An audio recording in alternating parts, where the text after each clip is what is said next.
Excellence is continuous. It can be complex or simple.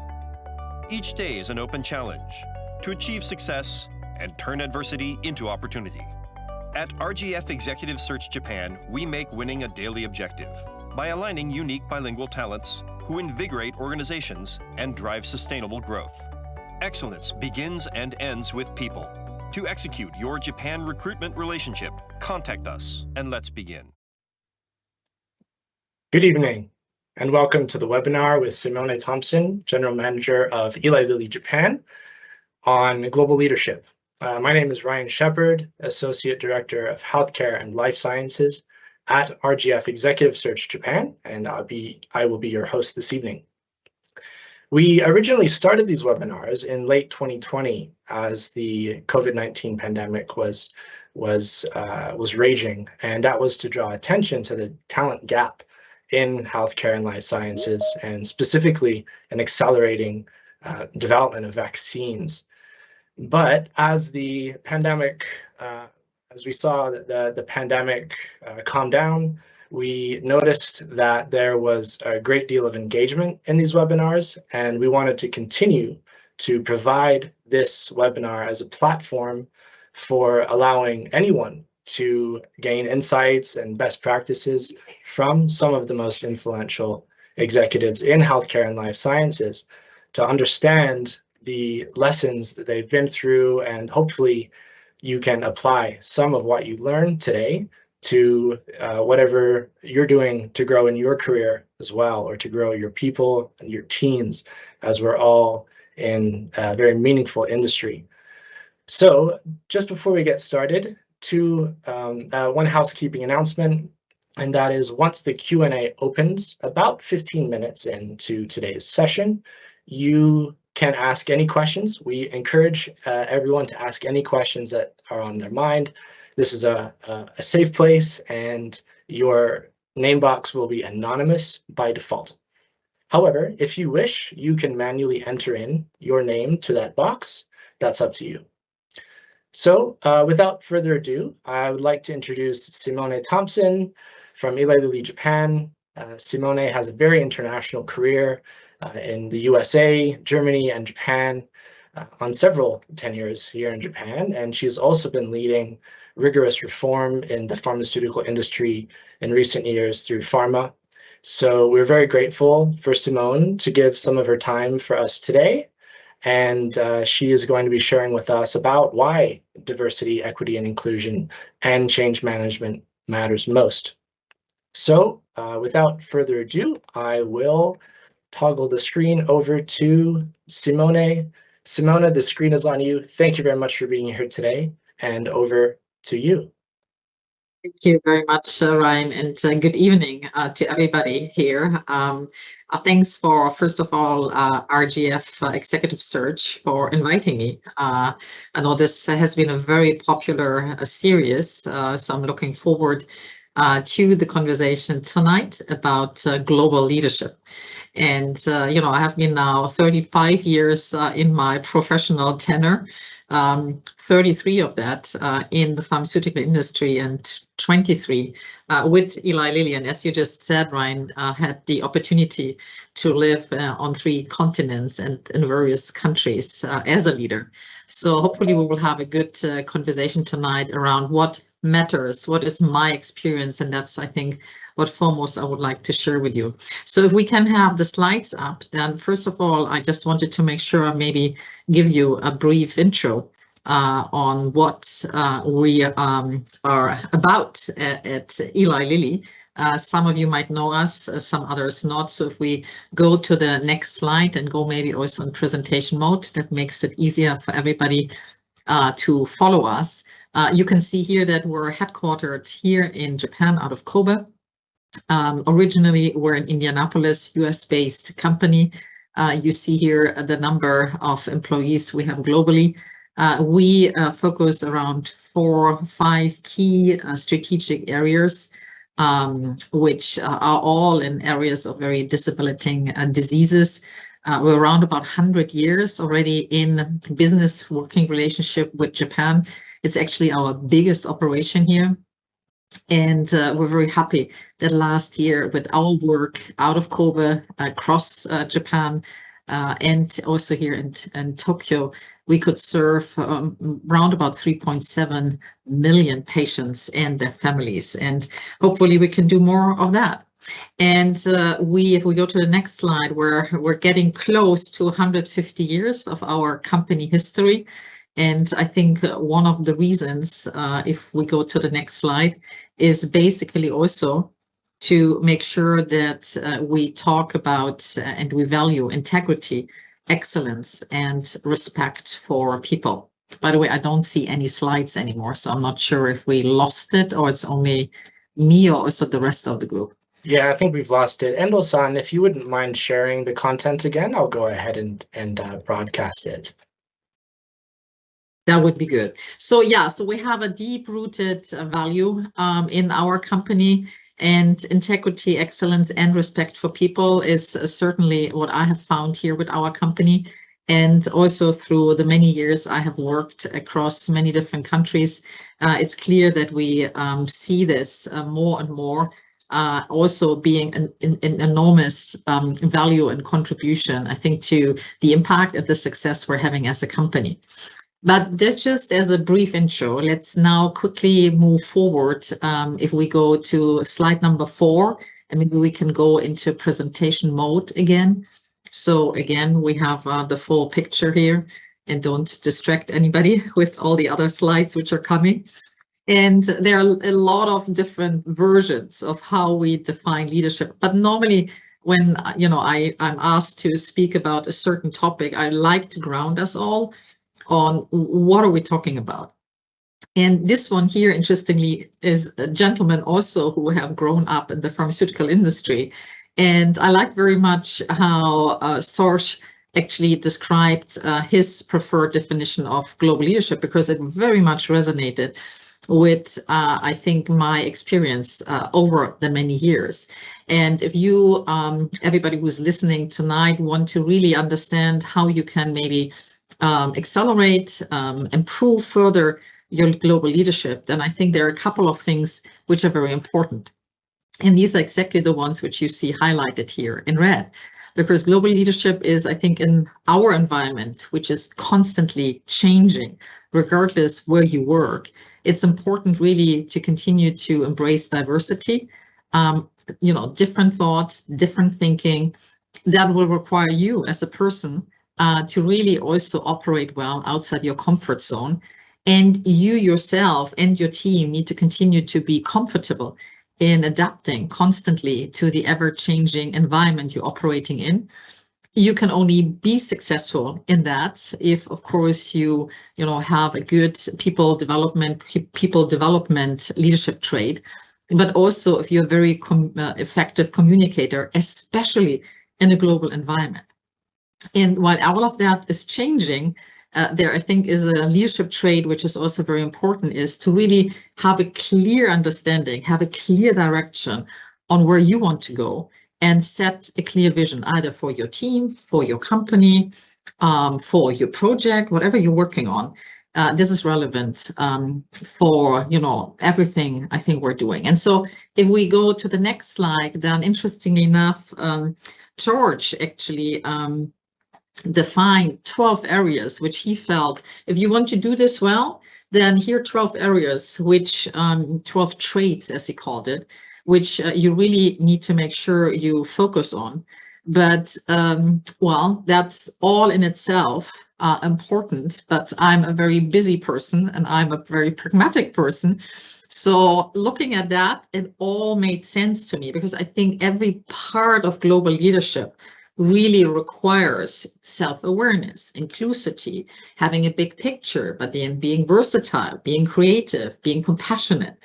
And I started to compare that with what I'm experiencing as a leader in a global corporation. And here on the right-hand side, you see a little bit my own personal Simone, what I spent time on. And I try to be simplistic as much as I can, because you can see here that very much on what we just discussed a minute ago, setting vision and strategy is an important part of my leadership globally, internationally, wherever I have operated in. Because in the end, if you want to, be successful, you certainly need to connect and be clear on where you want to go. So I think that's probably makes a lot of sense. And then the two other areas I would say were the majority of my work I spent as, in global leadership is certainly leading people, leading a team, leading a project, leading an organization, leading an affiliate here in Japan. Because if it's not the people, it's the people. I think that's what I learned early on as a manager who was aspiring to work international. And so you need to work with very different, types of people in your organization. Either it's in Japan, it's in Asia, it's international. And my experience is that you do this best if you really focus on diversity and inclusion. Because it helps a lot to improve your leadership skills. And then the third one, maybe also no surprise, you will only be able to strive as a successful business person, of course, if you execute and you deliver your results. But again, in an ever-changing environment, executing with change management skills, that's how I called it, is probably the third pillar of being successful in this environment we're all operating in. So therefore, I thought maybe for the next 20 minutes, let me quickly talk about two things. First, again, give a little bit of a recap and how I think and why I think diversity and inclusion matters and what we're doing at Lilly to make this work. And then the second part, the next 10 minutes, I also want to make sure I talk a little bit about change management and I think the experiences and recommendations I would have for you as continuing to enhance your global leadership. So let's first go to DE&I. And the first slide, if we go to the next one, is, DE&I can be in very many different ways addressed. Now, I picked, women in business because maybe at Friday, we have the International Women's Day globally. So I thought that was a good theme for this week. And the first thing I would say, hopefully, I'm not sure, where you are with your company and how embraced already diversity inclusion is in your experience. But hopefully we all agree that the business case on why diversity inclusion, in this case, women, there are many other areas also in diversity inclusion, which I will talk in a minute, is an important one, is a positive business case to make, because as you can see here, already more than 10 years ago, we had, of course, McKinsey, Gallup, and other important consultant companies, of course, looking at some data and how DE&I is actually impacting positive business results. And so that's probably some of the data you have also previously seen. So in the end, I think the message is, if you want to enhance global leadership, you need to continue on DE&I because it makes a positive impact on your business. If we go to the next slide and we just stay for a minute, maybe with Japanese women in business, then of course facts and figures are still sobering, right? So there is work to be done. Because the objective here also in Japan was to, as you can see here in 2020, 3 years ago, we wanted to see already 10% of female senior executives in Japan and 30% of female managers. And you can see the development in Japan of the progress was made, and it was low. So we didn't reach the objective here in Japan.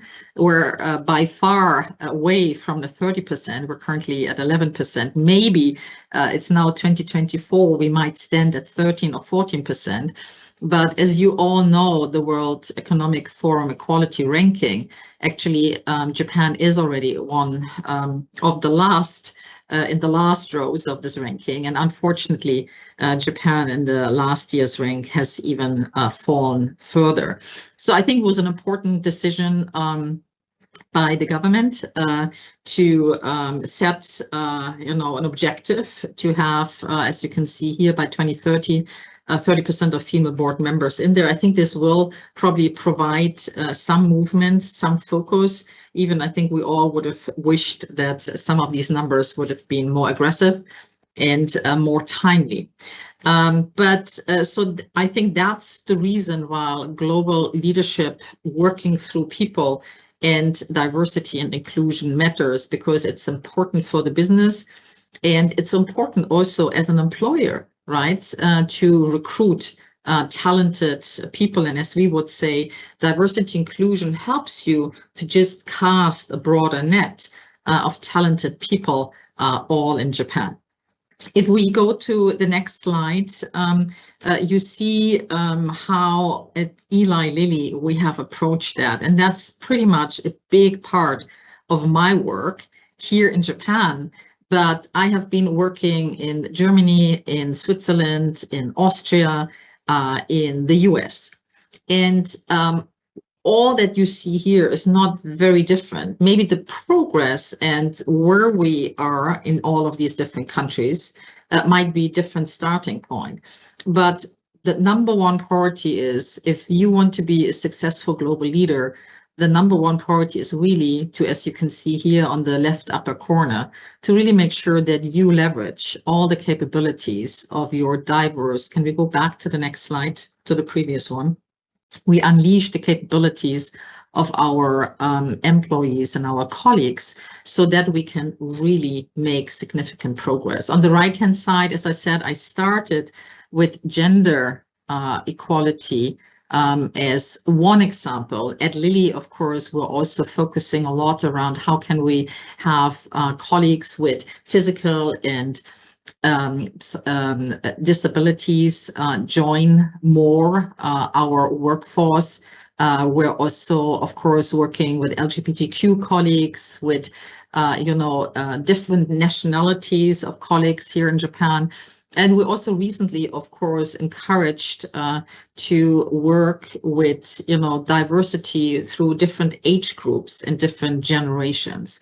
And the number one priority really for me as a leader is, at any given moment, is how can we make sure that we leverage, we build out that net of diversity, because with different thoughts and different experiences and different backgrounds, in the end, we make better business decisions. And probably true for the pharmaceutical industry as much as maybe in the industries you're operating in, is that our customers are diverse. So you need to have a diverse workforce in order to make the right choices for a diverse customer base.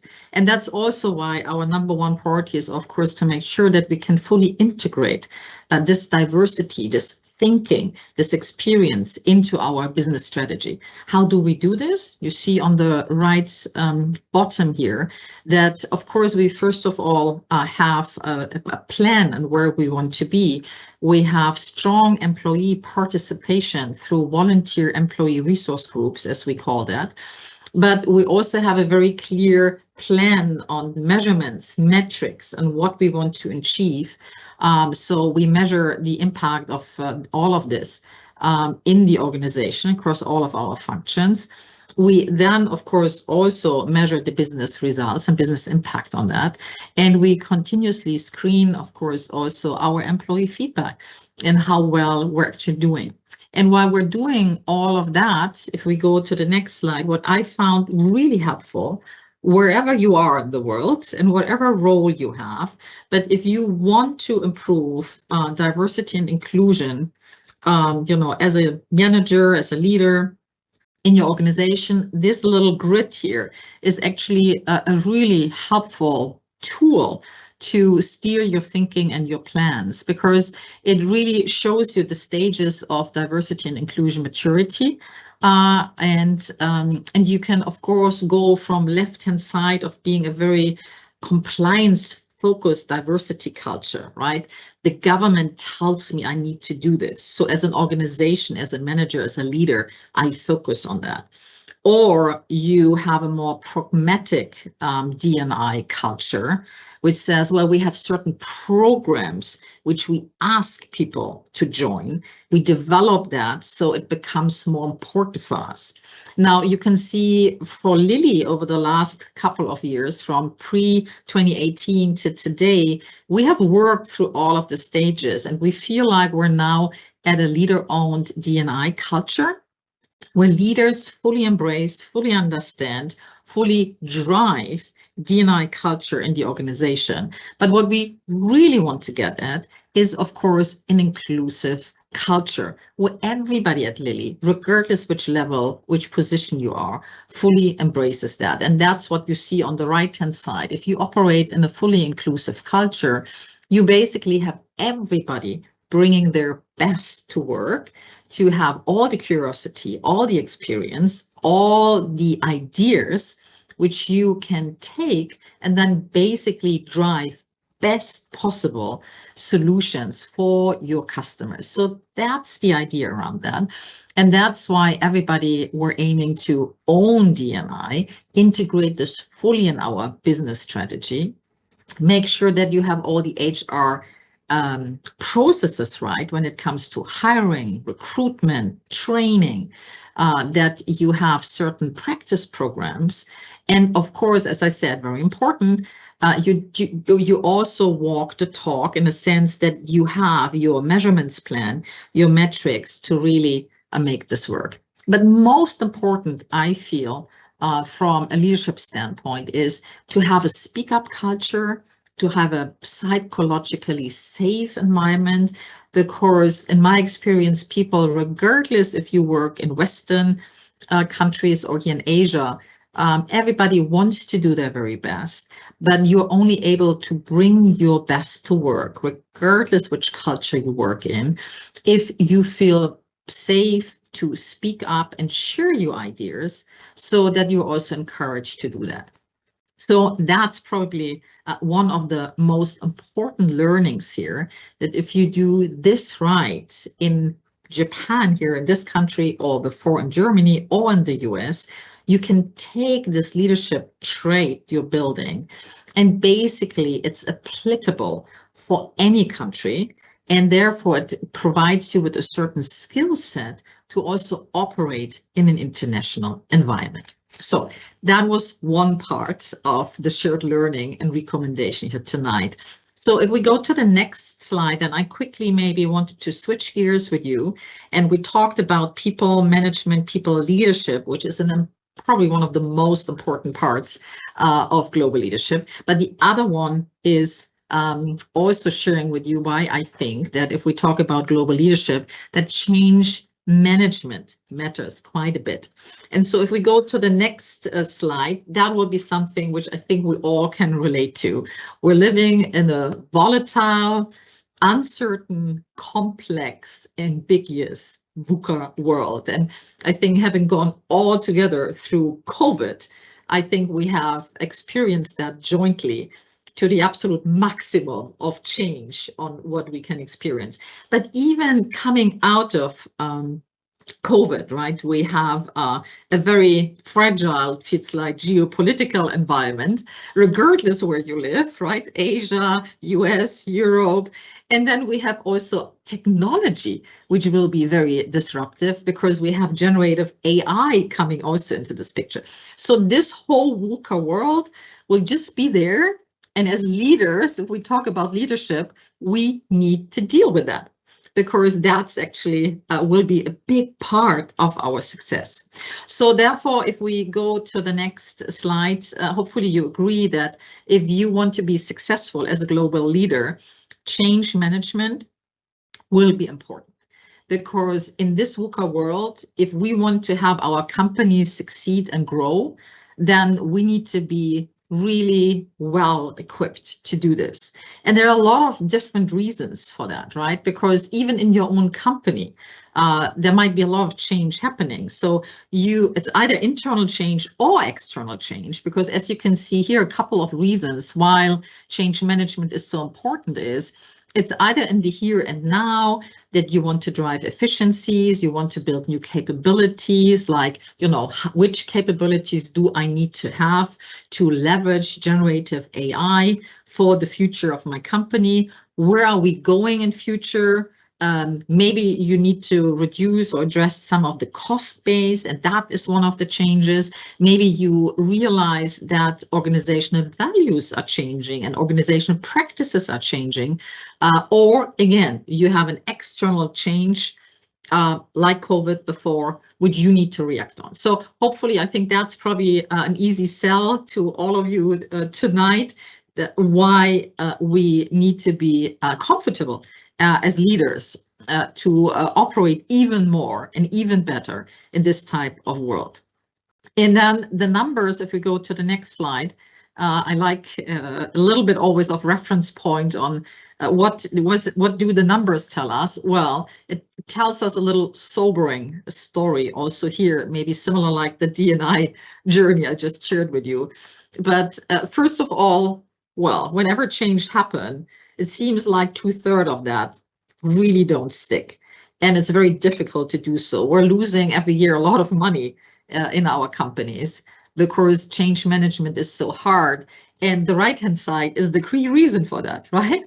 Because we're going through so much change already that globally, regardless where you were, nearly 40% of our colleagues are straight up resistant to change. They don't want to. So, of course, you need to think about the other 60%. How can you get started there? But ultimately, you need to drive belief and behavior change, because that's the key recipe to success in change management. And then as management teams, as you can see here, of course, we need to encourage change in behavior and style. Otherwise, this will not work. So these are the numbers which make it so difficult. Now, the good news is, if we go to the next slide, there are different categories and scales of change, right? And some of these might be much better in our control, might be a good training ground also in building global leadership and saying, well, maybe you have started to work on the smaller project change. And then there's a process change. So the ease and the scope, of course, of different changes can help to build our leadership. When I started my career 33 years ago, I probably not immediately started to work on cultural change. Now, I can tell you throughout the last couple of years of my leadership tenure, that was probably always one of the key focus areas, specifically organizational change. Changes triggered by external environment, last 3 years of the pandemic, and cultural change probably have been at my level more focus areas, while early in my career there was a lot about project change, process change, or policy changes, which was an excellent training ground, because some of the tools and how you address that actually are not too different. And I think that's the good news, because if you go to the next slides, there are many different versions and models to help us think in how we can, get better and develop our leadership skills when we go through change management. But I always thought like this Harvard business model, the failure to see, the failure to move, the failure to maintain, has really stuck in my mind for many years, and has helped me to really think through how to address some of the bigger changes, the smaller changes in my teams and in the organization.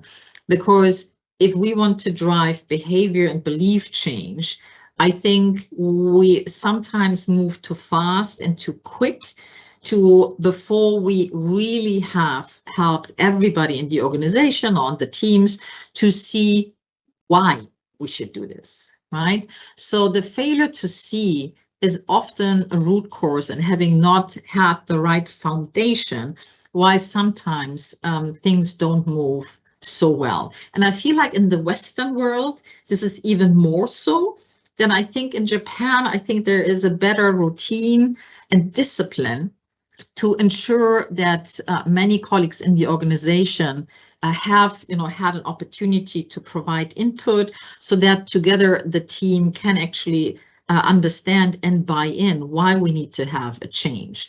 And then I feel like here, especially in Japan, once you have established that, it's a little more easier to move everybody and maintain that. Well, I feel like in the markets I have worked in the Western world, we're very quick to think we're okay and why, and then we move quickly. But then we realize, why is it not working? Then I think often we have realized, if I have, for example, worked in Europe, that we probably haven't had spent enough time to create this urgency and this coalition with colleagues to really align together around the vision. But every step of that journey is important. The more routine you have in your leadership, the faster sometimes you can develop it yourself. But it depends on the size of the organization, because the majority of your colleagues and team members needs to go through this change. So that requires some good planning, execution, and people go with you along the line.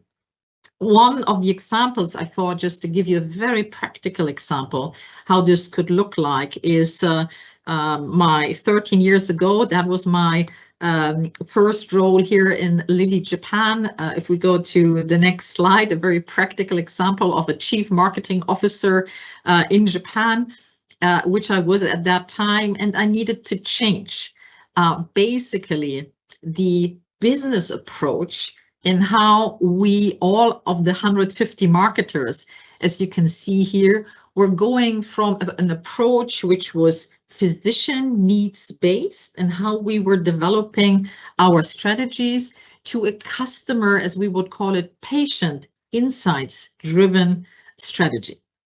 And today, looking back to that 13 years ago, it feels so natural, of course, today to think about in the pharmaceutical industry about what the patient needs. But I can tell you, for the ones who are today online and not from the pharmaceutical industry, at that time, this was unique. This was, in a sense, revolutionary, because that's normally not what we did. And so we were one of the first pharmaceutical companies actually to do that change. Also, I think we need to recognize that we were very successful with the previous approach we had. So a lot of our marketers, had a question around, why would we change, Simone, if we're so successful in doing that? And so that was part of the leadership challenge. And we were, of course, doing this change everywhere in the world. So this was not just a specific question to Japanese marketers in our company, but all over the world. And so maybe a little blueprint of, if we go to the next slide, I was just reflecting in preparation for the talk here today. I basically worked through the exact 3 pillars I just shared with you, because I think they're just excellent to help you structure some of your change management in a better, more disciplined way. And so I can tell you that the amount of time I specifically spent on the failure to see was quite a bit, because we were connecting, of course, across all the chief marketing officers around the world.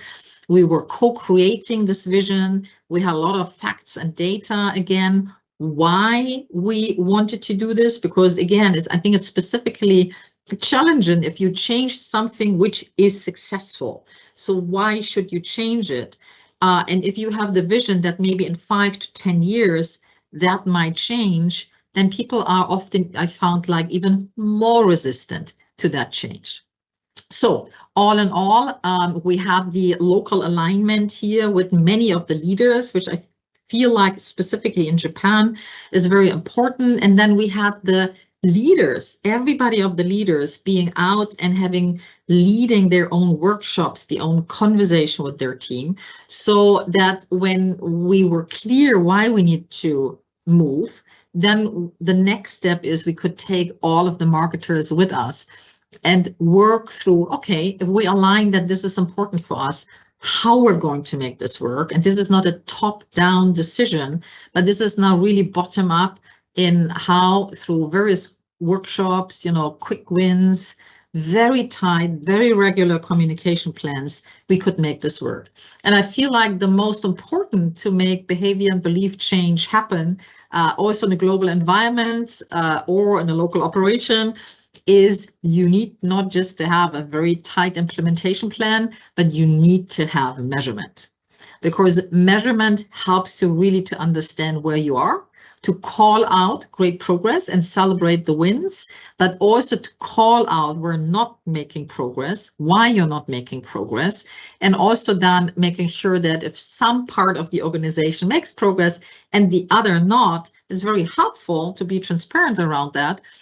And to have a conversation with that part of the organization or colleagues which haven't moved yet, because either there's a clear reason for that and you need to know, or maybe there's not. And then you need to provide some coaching, support, help to make sure that these teams and colleagues can also fully move forward and embrace the change.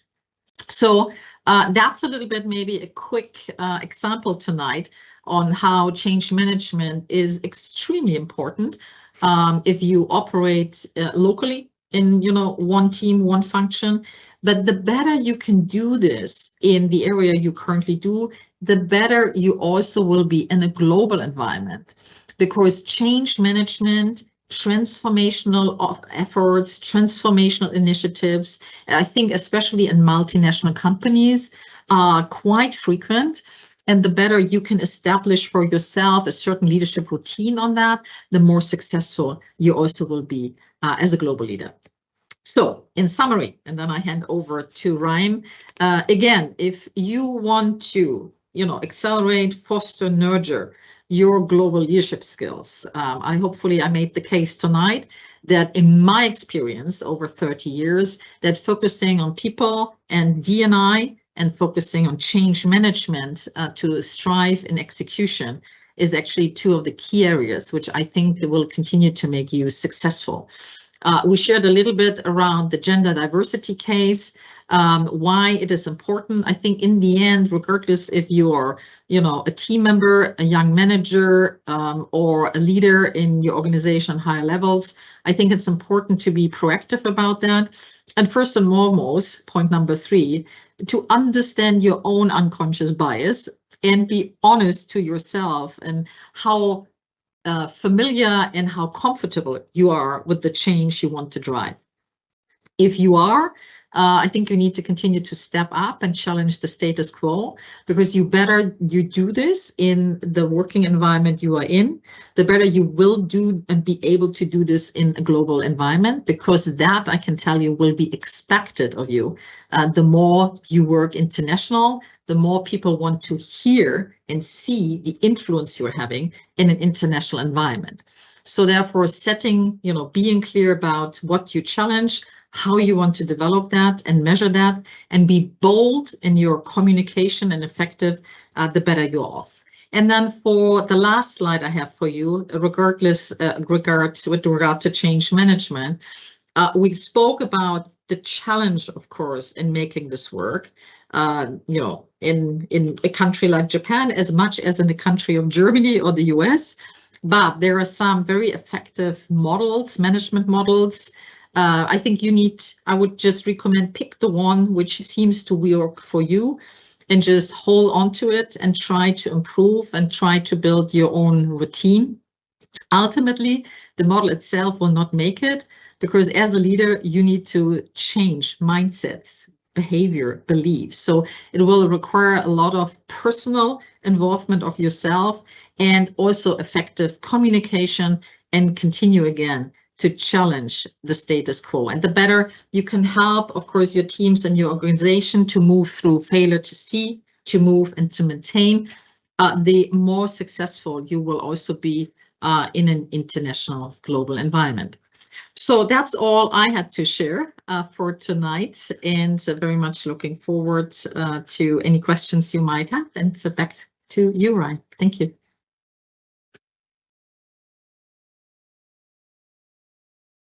Thank you so much, Simone. What an insightful presentation. Absolutely packed with very tangible insights and best practices that that we can take away. There were quite a few questions that came in the registration forms that you've already addressed, and we do have one new question that's just come in, which I'd like to get to before a few of my own, if we have time. So I'm going to go ahead and address one question that's come in from a viewer. It says, Simone, you shared some great insights and frameworks across a number of leadership topics in a short time. Thank you. What comments do you have on pace of change that is possible in Japan compared to other geographies? There's a broad perception that change in Japan is slow. Step one of the HBR theory was create urgency. Is that a challenge in Japan, and how have you overcome that challenge? Yeah, great question.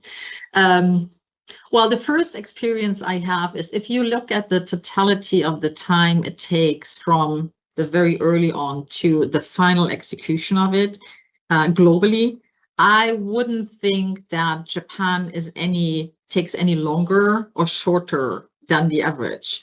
But the phases itself are very different, I feel. So to your point, I think it takes a little longer to make sure that on failure to see, you really align everybody and then you keep moving. So especially the transition over from failure to see to move might need a little more help and support and might sometimes take a little longer.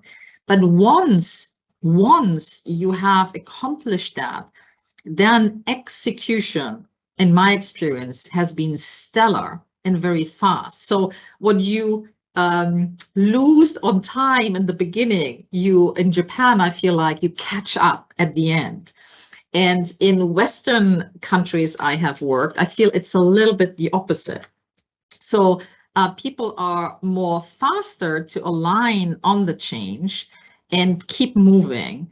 But then within the move, you realize out of a sudden a lot of challenges arise because the clarity around why, the clarity around what we need to change maybe hasn't been as robust. And that requires then more time at the back end to make sure you still deliver the change. So I think that in general, so in overall, I think my answer would be, I don't think it takes you longer, but the steps maybe require a little different approach to that. And as I said, I think in order to make sure that you can move faster, especially in the beginning here in Japan, I think it's important that very early on, you have a very, very strong leadership understanding and commitment and an immediate, quick communication through all the leaders with their teams so that everybody has the opportunity to fill back. And I think if you map that out and have a good execution plan for the beginning, I think you can actually accelerate in here. But I think that's my experience. Great question. Very interesting. And of course, I'm sure that the cadence of those kinds of initiatives and change and the routines differ from organization to organization. Perhaps could you zoom in a little bit on that for us in terms of what that looks like? What are some of those practical routines? You mentioned workshops. Maybe for someone who isn't in a leadership position yet at the country level, give a bit of a glimpse into what that looks like, the execution of that, the cadence, what formats you use, workshops, etc. Could you give us an example around that? Yes. First of all, I think there are three elements, I would say, Ryan, which are very important, depending, of course, in which organization you operate in.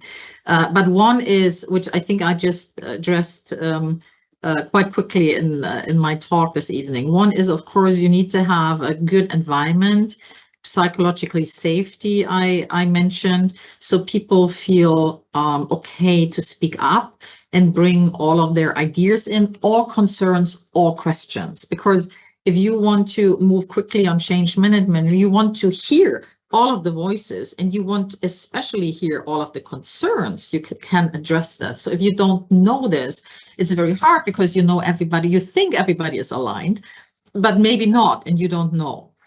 And in that respect, my experience is that smaller group settings in Japan work much better because people feel more comfortable to speak up. So sometimes it takes more time because you have a lot of smaller groups where you want to, get all of these insights out, but it helps you to move faster.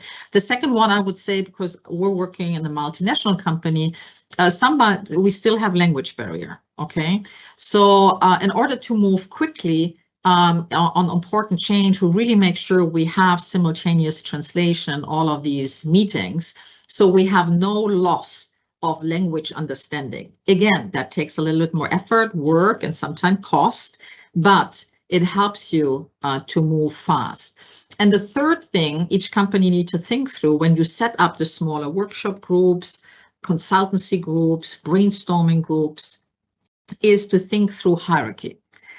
Because my experience is hierarchy and having different hierarchies of levels of people in one room sometimes also is a challenge for everybody to freely speak up and talk their mind. So there are ways to address that because in the end, I feel always like Japanese people are so full of positive consideration for each other that sometimes this good intention also gets into the way because you have a supervisor or your supervisor there.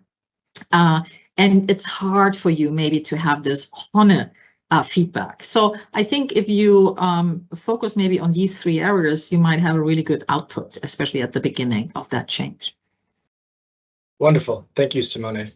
Now, next question is a little bit more industry oriented, but as many of our viewers are predominantly from the pharmaceutical industry, we've had over 240 people register for today, but not everyone can make it. So the question is, you mentioned about how Eli Lilly some time ago, you saw that the need to change to more from product centric or physician centric to patient driven. And of course, this is all the talk these days, especially for areas like oncology, where patients want to have more knowledge and influence on their journey. What is Eli Lilly doing to be more patient-centric? What does that mean, and what are some initiatives you have going on to truly be more patient-centric? Yeah, I think the biggest change for us as a company, which we really have embraced and I think have been the foundation for a lot of change we actually have implemented, is to understand the true patient journey, as we call it. So that means the how a patient lives day in, day out with his or her disease, right? And that just doesn't mean like, living your disease and taking your medication or getting a diagnosis or going from doctor to doctor to find out the right diagnostic and then, of course, starting treatment. But it incorporates and includes all the rest. So we're all human beings. We're not just a patient, but we're a spouse, a sister, a mother, a grandchild, whatever. So understanding, different patient journeys in this type of disease therapeutic area and developing their moments of tension for the patient, the human being in it, and then how can that be sorted or addressed in the services or offerings we can have as a company. I think that has probably been the springboard for us for significant change and how we're actually addressing our work. So if I need to, quote one thing, I think that would be probably the most important one. Excellent, thank you. Now, I've read a little bit about reverse mentoring. And you've mentioned earlier about generative AI, which yes. seemed to pop up over last Christmas. Where do you see, it's kind of a two-faceted question, but How do you see generative AI impacting the industry?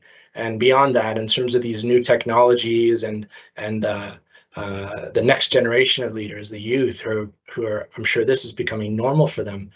What message would you have to the next generation of leaders to embrace these technologies and how it can impact patients? Yeah, no, absolutely. I think it will be a huge impact, right, on, first of all of our lives, and then, of course, also all of our work. I think especially in healthcare, especially in pharma, I feel like this has a huge opportunity. And it starts with the core of what we're doing in our industry. It goes back to clinical research and development. And of course, I mean, we're running a lot of studies, a lot of work in our laboratories for years, right? I feel like generative AI and the data which is out there will help us to significantly accelerate the time of identifying an important seed, a molecule, which can, bring a lot of promise to a high unmet need area, and therefore also accelerate, of course, how we're conducting clinical trial programs, and certainly later on how we submit, receive approval, and then solutions and how actually these innovative medicines are then reaching patients. So I think throughout the whole value chain, we will see significant change and significant opportunities. But I personally, of course, I have chosen for a reason to go into pharma to continue to make a social impact, and it really starts with innovation and accelerating through generative AI, finding these new seeds, which can impact so many of us positively. I think that's probably what personally I'm most excited about.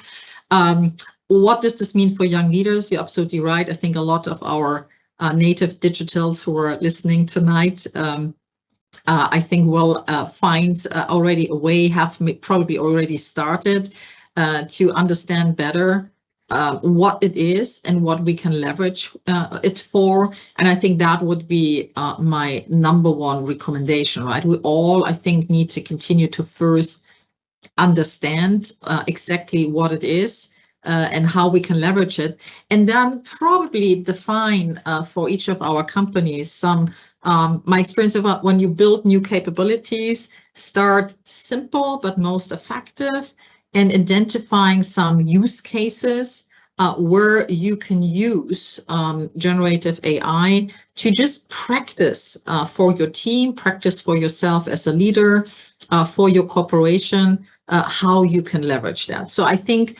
identifying simplified use cases, plus ensuring that you train up yourself and your team in that area, I think would be a good starting point for leaders to accelerate on that leadership trait. Excellent, thank you. Well, we're almost out of time, but I'd like to end with one question about self-development, continuous self-development. Mm-hmm. And you mentioned in the first one of the first pillars of being the global leadership traits, you were talking about setting a clear vision.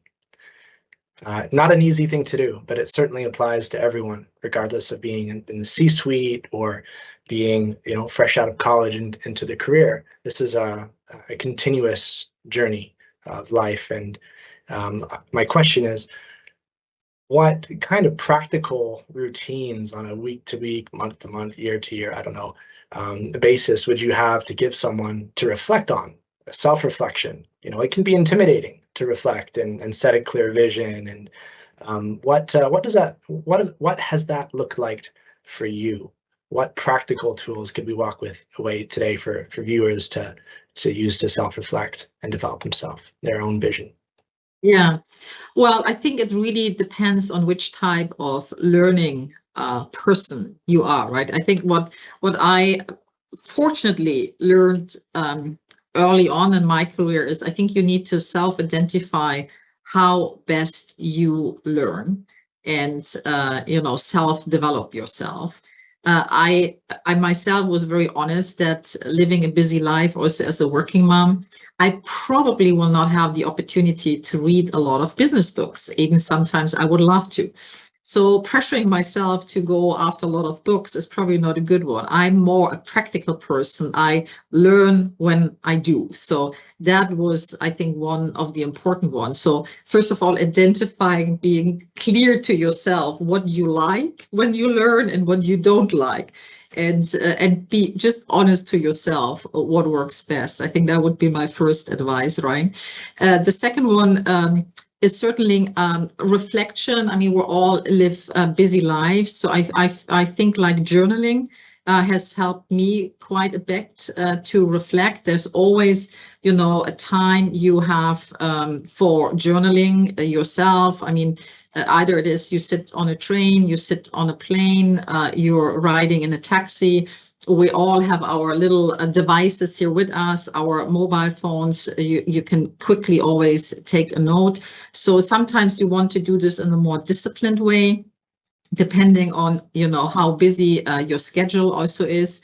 But I think this self-reflection, I started to do this a little later in my career, and I would have wished I would have already started earlier.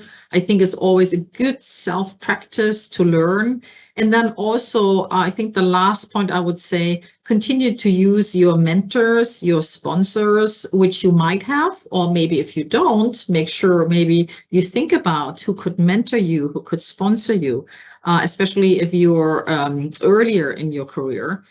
Because that type of working relationship might also help you to have another outlet of reflection and feedback, which is very different, of course, than what you might have with your supervisor as a working relationship. So I think that's probably a couple of areas, at least, which have helped me through the many years to continue to self-develop. Thank you, Simone. And my apologies, I have actually missed 2 questions. So Simone, I promised Endo-san I wouldn't keep you a minute past 6:10, but if we can try to squeeze in these 2 more questions. Sure. Yes. One is, for change management, in your experience, when did you find it more effective to lead from the front instead of lead from the back, and to delegate to others to drive desired changes and outcomes?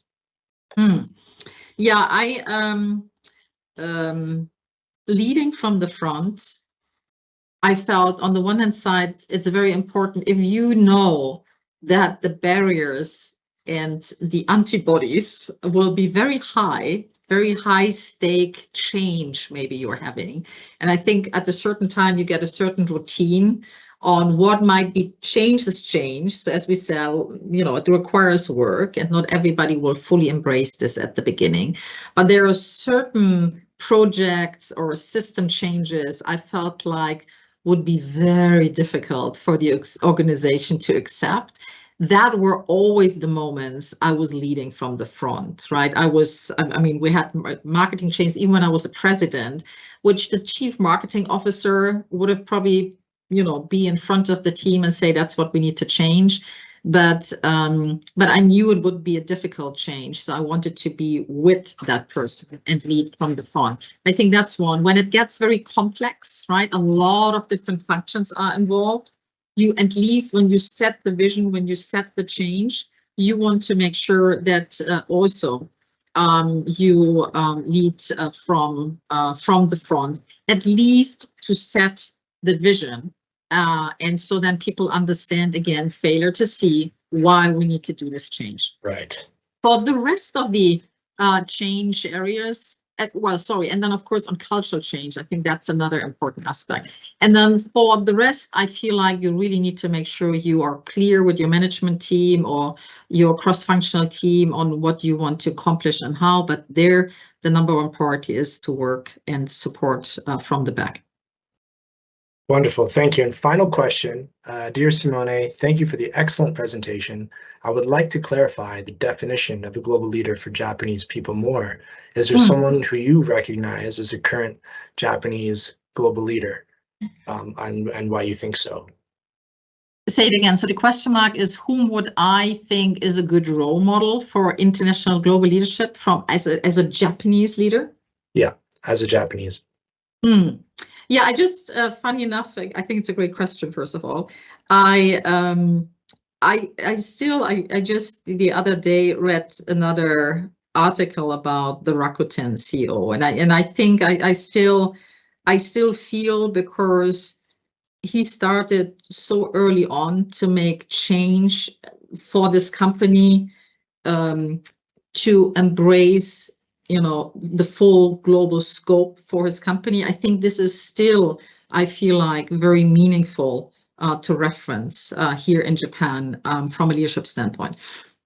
And then the most recent, or not most recent one, but I was very impressed with the decision of the Toyota CEO to step down and hand over to his successor at a younger age, with the great reasoning around, if we need to talk about mobility now and not cars, if we want to develop Toyota into the next century of a leading Japanese company. And I don't think I'm the right leader, so I think we need to have somebody with younger age. And I thought it was also important that he explicitly called out age as one reason for this decision also, in saying we need to have sometimes younger leader here in Japan who might just have different ideas. And having different ideas is also part of the success. Now, not all of these ideas might succeed, but we need to be open to change. Again, change management, that's why it matters. And this is important because Toyota is a global player and needs to be successful, and I'm very confident will be successful in future, but you need to have the right leader to do so. And I feel like often here in Japan, diversity of age is a little undervalued and underrepresented. Yeah. And we need to have, especially all of you who are at a certain younger age level maybe than me, make sure you look up to, some others in your age group who are also doing an excellent job. So all of our bioventure leaders, I have met with so many impressive younger leaders also here in Japan, which I'm not able to quote all here tonight, but there is a group also of these young entrepreneurs who want to drive change. And I think that's also a great role model, a great group of leaders to follow, and to hopefully learn from. So I've given you a couple of names, from one who maybe started to drive international change for the company, another one for a real big global player like Toyota, and then a lot of our younger entrepreneurs who are driving change also here in Japan for their companies. Fantastic. Simone, thank you so much for all the preparation that you've put into today. It was very valuable, I know, for me, and I'm sure it was for everyone else as well. I do also just want to give you one last chance to use this platform to amplify any message that you want to the public, to the talents out there, to colleagues in the industry, anything. Is there any last remarks or message that you'd like to give right now, Simone? Yeah, no, absolutely. I mean, I would, I've been, of course, dedicating a lot of my work life here and personal life also in Japan. I have met, and I'm still working with an incredible group of Japanese colleagues, people, and leaders. And I think if there would be one thing I would like to continue to get out to everybody is just let's continue to be more confident, more bolder about the ideas you have. And please continue to speak up in your companies about your ideas. I feel like sometimes the confidence level of our Japanese colleagues, and comparing this with international colleagues, are sometimes on a different level, while the idea, the expertise, the capability is absolutely on the same level. So I think often a lot has to do with confidence. So you all, please continue to be more confident, to drive change in your companies while speaking up And I think we will continue to see some wonderful leaders coming out of this country to change and impact the rest of the world. Thank you. Fantastic. Thank you again, Simone, so much for that. And speaking of being confident and bold, our next event is going to be with Arjuna, General Manager of Illumina Japan, on Thursday, April 11th, talking about accelerating access to cancer diagnostics in Japan. And Arjuna is going to be sharing some questions that you or any loved ones, friends can ask if you've been diagnosed with cancer, so that you can be more empowered in your patient journey and you can speak up to your doctor to influence the way that the treatment program. So hope I will publish this evening. Please check out the post on LinkedIn, and really appreciate everyone's time today to support RGF Executive Search and to be part of our network. We hope this was valuable for you and wish you a wonderful evening ahead. Thank you so much. That concludes this evening's webinar.